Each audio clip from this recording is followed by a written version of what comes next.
دنیا پھر سے دنیا میں تمہارا تب دبا ہو جائے گا۔ اور صاحب دیکھیے گا کہ سچ ہے زندگانی کا کچھ مزہ نہیں ملتا۔ مولانا بھائی، سچ ہے زندگانی کا کچھ مزہ نہیں ملتا، گر یہ نعت گوئی کا مشغلہ نہیں ملتا۔ سچ ہے زندگانی کا کچھ مزہ نہیں ملتا، گر یہ نعت گوئی کا مشغلہ نہیں ملتا۔ اور شاعروں کا دل اس دم سچ میں ٹوٹ جاتا ہے، شاعروں کا دل اس دم سچ میں ٹوٹ جاتا ہے، اما آپ کی طرف سے جب حوصلہ نہیں ملتا، آپ کی طرف سے جب حوصلہ نہیں ملتا۔ آئیے دوستو، میدان ترنم سے سفر کرتے ہوئے میدان خطابت کا سفر کرتے ہیں اور ملک ہندوستان کی ایک عظیم شخصیت تک پہنچنے کی جسارت اور جرات کرتا ہوں۔ عظیم المرتبت، رفیع الشان، مفکر و قوم ملت حضرت مولانا محمد زبیر صاحب قاسمی دامت برکاتہ العالیہ حضرت والا سے گزارش کر رہا ہوں کہ آپ تشریف لائیں اور اپنے نورانی و عرفانی خطاب سے ہم تمامی سامان کو محظوظ و مستفیض فرمائیں۔ استقبال کرتا ہوں اس شعر کے ساتھ کہ بات الفاظ کے سانچے میں جو ڈھالی جائے، دیوانوں طرف کے کہہ دو سبحان اللہ۔ بات الفاظ کے سانچے میں جو ڈھالی جائے، پہلے وہ سنت و قرآن سے ملا لی جائے۔ ایک وہ تھے جو کعبے کی بنا ڈال گئے، ایک ہم ہیں کہ ایک مسجد نہ سنبھالی جائے۔ حضرت مولانا والصلاة والسلام على سيدنا محمد وعلى آله وأصحابه أجمعين. أما بعد، فقد قال الله تبارك وتعالى في كلامه المجيد والفرقان الحميد: أعوذ بالله من الشيطان الرجيم، بسم الله الرحمن الرحيم. أفحسبتم أنما خلقناكم عبثا وأنكم إلينا لا ترجعون. وقال في موضع آخر: لقد من الله على المؤمنين إذ بعث فيهم رسولا منهم يتلو عليهم آياته ويزكيهم ويعلمهم الكتاب والحكمة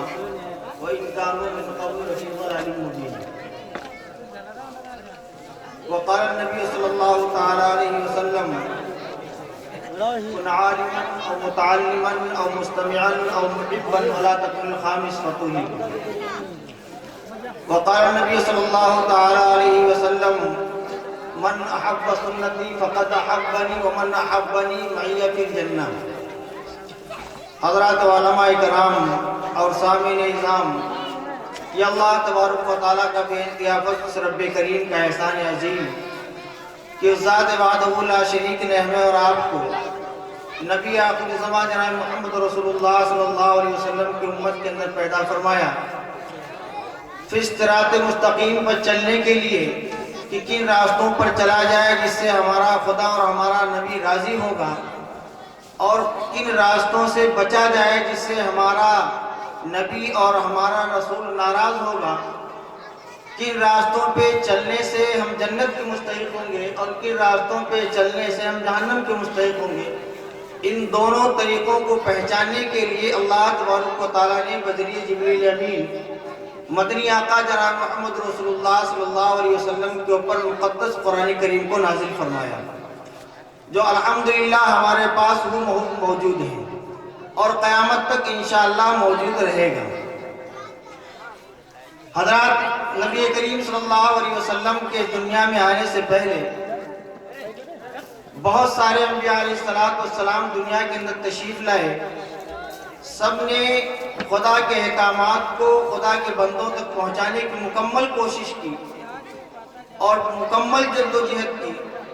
اور ان انبیاء علیہ السلام کو جو کتابیں، جو رسالے، جو صحیفے دیے گئے تھے، ان صحیفوں کے مطابق لوگوں کو اعلاء کلمت اللہ کی طرف بلایا۔ جو لوگ مان گئے وہ کامیاب ہو گئے، جو نہ مانے وہ ناکام ہو گئے۔ لیکن اس نبی کے جانے کے بعد اس کی شریعت ختم ہو گئی۔ امام الانبیاء جناب محمد رسول اللہ صلی اللہ علیہ وسلم کی دنیا کے اندر آنے کے بعد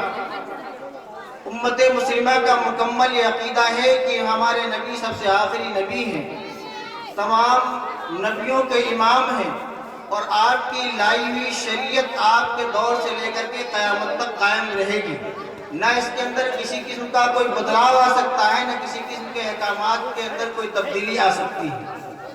ٹھیک ہے، تو ایسی مقدس شریعت اور ایسا مقدس نبی اور ایسی مقدس کتاب میں عنایت ہوئی ہے. نہایت ہی خوش قسمت ہیں وہ لوگ جو قرآن اور سنت کے مطابق اپنی زندگی کو گزار کر کے اللہ اور اللہ کے رسول صلی اللہ علیہ وسلم کو راضی کر رہے ہیں. نہایت ہی بدقسمت ہیں وہ لوگ جن کو ایسا مقدس نبی ملا، جن کو ایسی مقدس کتاب ملی، جن کو ایک مقدس شریعت ملی، اور اس امت کی رہنمائی کے لیے اللہ تبارک و تعالیٰ نے مقدس علماء کرام کی ایک تعداد قیامت تک پیدا کرنے کی ذمہ داری لے لی اور پیدا کی، اور علماء کرام کے اوپر ذمہ داری عائد کر دی کہ نبی علیہ السلام کے جانے کے بعد کار نبوت کا نبھانا، یعنی دعوت و تبلیغ کے کام کو انجام دینا پوری امت مسلمہ کے اوپر تو لازم ہی ہے، لیکن ساتھ ساتھ حضرات علماء کرام کی بھی ذمہ داری ہے کہ قوم کی سچی رہنمائی کرتے رہیں. اگر علماء کرام اور دین کے مفکر لوگ بیدار نہ ہوئے تو یہ قوم ایسی سست اور ایسی کیا کہتے ہیں کہ کاہل قوم ہے کہ شریعت مطہرہ سے ہٹ کر کے دنیاوی رسم و رواج کے اندر پھنس کر کے اپنے اور اپنے خدا کو بھول جائے گی. اسی نسبت کے تحت اپنے مسلمہ گاؤں گاؤں چل کر کے اعلاء کلمت اللہ کی دعوت بھی دیتے ہیں، اور حضرات ذمہ داران کرام دل سے جلوس کر کے بندوں تک اللہ کے نبی صلی اللہ علیہ وسلم کی لائی ہوئی شریعت کو پہنچاتے ہیں. بہرکیف ہم نے قرآن کریم کی دو آیتیں تلاوت کی. ایک جگہ اللہ تبارک و تعالیٰ نے فرمایا انسان کو مخاطب کر کے کہ افحسبتم انما خلقناکم عبثا وانکم الینا لا ترجعون، کیا تم یہ گمان کرتے ہو کہ میں نے تم کو دنیا کے اندر بیکار پیدا کیا ہے؟ بلکہ بیکار پیدا نہیں کیا ہے، میں نے تم کو دنیا کے اندر سے اس لیے پیدا کیا ہے کہ جس کو قرآن کریم نے فرمایا کہ وما خلقت الجن والانس الا لیعبدون، کہ ہم نے تمام انسانوں کو اور تمام جناتوں کو صرف اور صرف اپنی عبادت کے لیے پیدا کیا ہے. آج ہم اس آیت کے تحت اندازہ لگائیں کہ ہم خدا کی کتنی عبادت کرتے ہیں. عبادت کے اندر صرف نماز نہیں آ گئی کسی ہم نماز پڑھیں اور خدا کی عبادت کرتے ہیں، بلکہ شریعت مطہرہ نے فرمایا کہ انسان کے لیے 3 راستے ہیں، اور تینوں راستوں کے اوپر اگر مکمل طریقے سے اس کا عمل ہے تو انشاءاللہ اسے کامیابی ملے گی. وہ 3 طریقے راستے کیا ہیں؟ مختصر طور پر یہ ہے کہ سب سے پہلے انسان کا عقیدہ مضبوط ہو، کلمہ لا الہ الا اللہ کو پڑھنے والا ہو، سچے دل سے اس کا اقرار کرنے والا ہو، اور یہ عقیدہ ہو کہ جو کچھ ہوتا ہے اور جو کچھ ہوگا ہے من جانب اللہ، اللہ کی طرف سے، کسی انسان کے بس میں کچھ نہیں. اس عقیدے کے بعد سب سے اہم ذمہ داری جو انسان کے اوپر عائد ہوتی ہے وہ یہ ہے کہ اللہ کی عبادت کرے، اللہ کی عبادت کرے. مثلا نماز کی پابندی کرے، جھوٹ نہ بولے، شراب نہ پیے، غیر محرموں کے اوپر غلط نظروں کو نہ ڈالے، کسی انسان کو حقیر نہ سمجھے. اس قسم کی بہت ساری چیزیں عبادات کے اندر داخل ہیں. سب سے پہلی ہماری عبادت درست ہونی چاہیے. دوسری چیز فرمایا کہ ہمارے معاملات درست ہونے چاہیے. کہیں ایسا تو نہیں کہ اللہ نے مجھے بدن کے اعتبار سے طاقت دی ہے تو کسی کمزور کے اوپر ہم ظلم کر رہے ہیں. کہیں ایسا تو نہیں کہ ہمارے پاس سپر طاقتیں موجود ہیں، نیتاؤں سے، پردھانوں سے، منتریوں سے ہمارے تعلقات ہیں، تو کسی ناجائز معاملات میں ہم پھنسے ہوئے ہیں، لیکن اس کے باوجود ہر دھرمی کی وجہ سے ہم کسی جائز حق والے کے حق کو دبا رہے ہیں. ٹھیک، کسی پڑوسی کے حق کو دبا رہے ہیں، کسی بھائی کے حق کو دبا رہے ہیں، کسی انسان کے حق کو دبا رہے ہیں. یہ تمام چیزیں معاملات کے اندر آتی ہیں. عبادات کے بعد ہماری زندگی کا دوسرا سب سے اہم پہلو یہ ہے کہ ہماری عبادات درست ہونی چاہیے. تیسری چیز اللہ کے نبی صلی اللہ علیہ وسلم نے شریعت مطہرہ میں فرمائی یہ ہے کہ اگر معاملات بھی درست ہیں اور عبادات بھی درست ہیں تو ہمارا معاشرہ بھی درست ہونا چاہیے. کہ شریعت نے دنیا کے اندر مجھے کیسے رہنے کا حکم دیا ہے. شریعت نے مجھے بتلایا کہ پردے کا حکم کرو، دروازوں کے اوپر پردوں کو لٹکاؤ تاکہ راستے پر گزرنے والوں کی نظریں تمہارے گھروں کے اندر نہ جائیں، ورنہ اگر راستوں پہ گزرنے والے کی نظریں تمہارے گھروں کے اندر پہنچ گئی تو گویا کہ پورے گھر کا جائزہ ہو گیا. ہمیں معاشرے کے اندر یہ بے درست کرنا ہے کہ ہماری بیوی بچوں اور لڑکیوں کی پوشاک کیسی ہے. ایسا تو نہیں کہ گھروں سے باہر نکلی تو مطلب سروں سے دوپٹہ غائب ہے. ایسا تو نہیں کہ غیر لوگوں کی مجلسوں میں بیٹھ کر کے وہ بکواس کرتی ہیں. ایسا تو نہیں کہ رات کے اندھیرے میں موبائل ہاتھ میں لے کر کے ناجائز طریقے سے موبائل کا استعمال کرتے ہیں. یہ تمام چیزیں معاشرات کے اندر آتی ہیں کہ ہمارا گھریلو معاشرہ بھی درست ہونا چاہیے معاملہ بھی درست ہونا چاہیے اور ہماری عبادات بھی درست ہو جانی چاہیے. اگر ان تینوں معاملات کے ہم صحیح معنی میں اتر گئے تو اللہ رب العزت سے پوری امید ہے کہ اللہ تبارک و تعالیٰ مجھے جنت عنایت کرے گا. قاری صاحب نے شروع میں تلاوت کیا تھا کہ لا یستوی اصحاب النار و اصحاب الجنہ اصحاب الجنت هم الفائزون. اس کے اندر قاری صاحب نے اور اللہ تبارک و تعالیٰ نے دو راستوں کی طرف ذکر کیا تھا اور دونوں راستوں کے متعلق گویا کہ ایک میزان قائم کی تھی. اللہ نے قائم کی کہ جنت کا راستہ کون ہے اور جہنم کا راستہ کون ہے اور جنت اور جہنم والے برابر ہو سکتے نہیں ہو سکتے ہیں. فرمایا کہ جنت والے اور جہنم والے برابر نہیں ہو سکتے ہیں. ایک امیر اور ایک غریب برابر نہیں ہو سکتا ہے. ایسے جو عبادات کے اعتبار سے معاشرے کے اعتبار سے معاملات کے اعتبار سے بہت صحیح ہے اور جو عبادات اور معاملات اور معاشرات کے اعتبار سے گندہ ہے یہ دونوں برابر نہیں ہو سکتے ہیں. تو اللہ تبارک و تعالیٰ نے مجھے نبی عطا فرمایا, مجھے مقدس کتاب عطا فرمائی, تو میری ذمہ داری ہے کہ شریعت کا مجھے علم نہیں ہے تو اہل علم کی مجلس میں بیٹھ کر کے ہم شریعت کو سیکھیں اور اس پر عمل کریں. کل میدان قیامت کے اندر اگر ہم یہ کہیں کہ میرے پاس کوئی دین کا داعی نہیں ہے تو ہم بچ نہیں سکتے ہیں. یہ اللہ میں جاہل تھا, میں پڑھا لکھا نہیں تھا, مجھے شریعت کا کوئی علم نہیں تھا, ہم خدا کے دربار میں بچ نہیں سکتے ہیں. کیوں؟ اس لیے کہ خطبے کے دوران ہم نے ایک اللہ کے نبی صلی اللہ علیہ وسلم کی حدیث پڑھی ہے. اللہ کے نبی صلی اللہ علیہ وسلم ارشاد فرماتے ہیں کہ کن عالمن, سب سے پہلے تم دین کا علم جاننے والے بنو. اگر تمہیں علم نہیں تو فرمایا کہ او متعلمن, اگر دین کا علم نہیں تو دین کی باتوں کو سیکھنے والے بنو. پھر فرمایا او مستمعن, اگر تم دین کا علم سیکھنے کی بھی جو ہے کیا کہتے ہیں کہ دین کا علم سیکھنے کی فکر نہیں کرتے تو کم سے کم جہاں دین کی باتیں ہو رہی ہوں, دین کی مجلسیں ہو رہی ہوں, دین کے تذکرے ہو رہے ہوں, تو اللہ کے نبی صلی اللہ علیہ وسلم نے فرمایا کہ ان دین کی باتوں کو عقیدت, محبت اور یکسوئی کے ساتھ اس کو سنو. فرمایا کہ عالمن, عالم بنو, ان دین کی باتوں کو جاننے والے بنو. او مستمع, او کن عالمن, اور دین کی باتوں کو سیکھنے والے بنو اور دین کی باتوں کو سننے والے بنو. اور پھر فرمایا او محبن, یا کہ دیندار لوگوں سے محبت کرنے والے بنو. ولا تکن الخامس, اللہ کے نبی صلی اللہ علیہ وسلم نے پانچواں مت بننا. ولم تمہارے پاس دین کا علم بھی نہیں, دین سیکھ بھی نہیں رہے ہو, دین کی باتوں کو سن بھی نہیں رہے ہو, دینداروں سے تم محبت بھی نہیں کر رہے ہو, بلکہ پانچواں کا مطلب یہ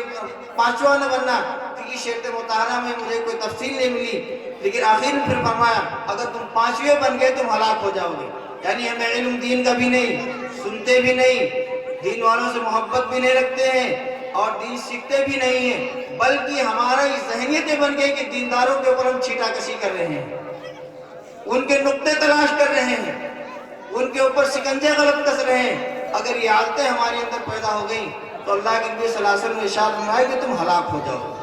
اخیر میں نے ایک حدیث دوسری پڑھی تھی مختصر وقت میں بات کہہ کر کے کہ اب کامیابی ہماری قسمیں ہیں اور کل میدان قیامت کے اندر اور میدان حشر کے اندر اور حوض کوثر کے اوپر اور میدان حشر کے اندر نبی کریم صلی اللہ علیہ وسلم کی زیارت ان کا ساتھ نصیب کس کو ہوگا. اللہ کے نبی صلی اللہ علیہ وسلم نے ارشاد فرمایا کہ من احب سنتی فقط احبنی, جس نے میری سنتوں سے یعنی میرے طریقے سے محبت کی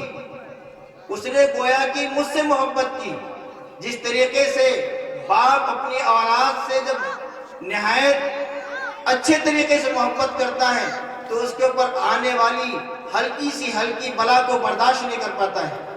سوچتا ہے کہ کون سے ڈاکٹر کے پاس لے کے جاؤں, کس حکیم کے پاس لے جاؤں جس سے اس کا مرض دور ہو جائے اور ہماری اولاد کو شفا مل جائے, صحت یاب ہو جائے.